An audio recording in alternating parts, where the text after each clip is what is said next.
Memorials of a Tour in Scotland 1803 William Wordsworth. Now we are tired of boisterous joy, have romped enough, my little boy. Jane hangs her head upon my breast, and you shall bring your stool and rest. This corner is your own. There.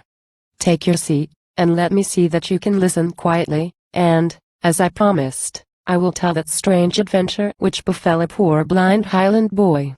A Highland boy? Why call him so?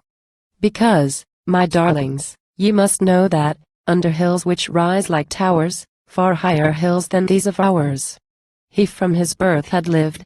He ne'er had seen one earthly sight: the sun, the day, the stars, the night, or tree, or butterfly, or flower, or fish and stream, or bird and bower, or woman, man, or child. And yet he neither drooped nor pinned, nor had a melancholy mind. For God took pity on the boy, and was his friend, and gave him joy of which we nothing know. His mother, too, no doubt, above her other children him did love, for, was she here, or was she there, she thought of him with constant care, and more than mother's love. And proud she was of heart, when, clad in crimson stockings, tartan plaid, and bonnet with a feather gay, to kirk he on the Sabbath day went hand in hand with her. A dog too, had he, not for need, but one to play with and to feed, which would have led him, if bereft of company or friends, and left without a better guide. And then the bagpipes he could blow, and thus from house to house would go, and all were pleased to hear and see, for none made sweeter melody than did the poor blind boy. Yet he had many a restless dream, both when he heard the eagles scream, and when he heard the torrents roar, and heard the water beat the shore near which their cottage stood. Beside a lake their cottage stood, not small like ours, a peaceful flood, but one of mighty size, and strange, that, rough or smooth, is full of change, and stirring in its bed. For to this lake, by night and day, the great sea water finds its way through long, long windings of the hills and drinks up all the pretty rills and rivers large and strong, then hurries back the road it came, returns, on errand still the same. This did it when the earth was new, and this forevermore will do as long as earth shall last. And, with the coming of the tide, come boats and ships that safely ride between the woods and lofty rocks, and to the shepherds with their flocks bring tales of distant lands. And of those tales, whate'er they were, the blind boy always had his share, whether of mighty towns, or vales with warmer suns and softer gales, or wonders of the deep. Yet more it pleased him, more it stirred, when from the waterside he heard the shouting, and the jolly cheers, the bustle of the mariners in stillness or in storm. But what do his desires avail? For we must never handle sail, nor mount the mast, nor row, nor float ill sailor's ship, or fisher's boat, upon the rocking waves.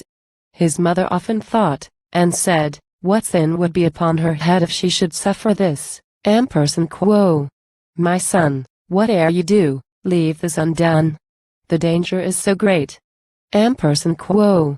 Thus lived he by Loch Leven's side, still sounding with the sounding tide, and heard the billows leap and dance, without a shadow of mischance, till he was 10 years old. When one day, and now mark me well, ye soon shall know how this befell, he in a vessel of his own, on the swift flood is hurrying down, down to the mighty sea. In such a vessel nevermore may human creature leave the shore. If this or that way he should stir, woe to the poor blind mariner, for death will be his doom. But say what bears him? Ye have seen the Indian's bow, his arrows keen, rare beasts, and birds with plumage bright, gifts which, for wonder or delight, are brought in ships from far. Such gifts have those seafaring men spread round that haven in the glen. Each hut, perchance, might have its own, and to the boy they all were known. He knew and prized them all. The rarest was a turtle shell which he, poor child, had studied well. A shell of ample size, and light as the pearly car of Amphitrite, that sportive dolphins drew. And, as a coracle that braves on Viga's breast the fretful waves, this shell upon the deep would swim, and gaily lift its fearless brim above the tossing surge. And this the little blind boy knew, and he a story strange yet true had heard, how in a shell like this an English boy, oh thought of bliss, had stoutly launched from shore. Launched from the margin of a bay among the Indian Isles, where lay his father's ship, and had sailed far, to join that gallant ship of war, in his delightful shell. Our Highland boy oft visited the house that held this prize, and, led by choice or chance, did thither come one day when no one was at home, and found the door unbarred. While there he sate, alone and blind, that store flashed upon his mind. A bold thought roused him, and he took the shell from out its secret nook, and bore it on his head. He launched his vessel, and in pride of spirit, from Loch Leven's side, stepped into it, his thoughts all free as the light breezes that with glee sang through the adventurer's hair. While he stood upon his feet, he felt the motion, took his seat, still better pleased as more and more the tide retreated from the shore, and sucked him in. And there he is in face of heaven. How rapidly the child is driven! The fourth part of a mile, I ween, he thus had gone, ere he was seen by any human eye. But when he was first seen, oh me what shrieking and what misery! For many saw, among the rest his mother, she who loved him best, she saw her poor blind boy. But for the child, the sightless boy, it is the triumph of his joy. The bravest traveler in balloon, mounting as if to reach the moon, was never half so blessed. And let him go his way, alone, and innocent, and gay. For, if good angels love to wait on the forlorn unfortunate, this child will take no harm. But now the passionate lament, which from the crowd on shore was sent, the cries which broke from old and young in Gaelic, or the English tongue, are stifled, all is still. And quickly with the silent crew a boat is ready to pursue. And from the shore their course they take, and swiftly down the running lake they follow the blind boy. But soon they move with softer pace. So have ye seen the fowler chase on Grasmere's clear unruffled breast a youngling of the wild duck's nest with deftly lifted oar? Or as the wily sailors crept to seas while on the deep it slept, the hapless creature which did dwell every while within the dancing shell, they steal upon their prey. With sound the least that can be made, they follow, more and more afraid, more cautious as they draw more near. But in his darkness he can hear, and guesses their intent. Ampersand quo. Lega, and quo. He then cried out, Ampersand quo. Lega, and quo. With eager shout.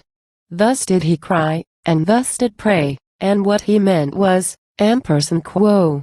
Keep away, and leave me to myself. Ampersand quo. Alas!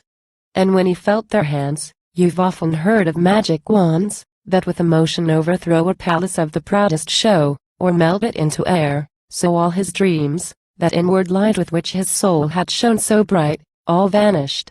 'Twas a heartfelt cross to him, a heavy, bitter loss, as he had ever known.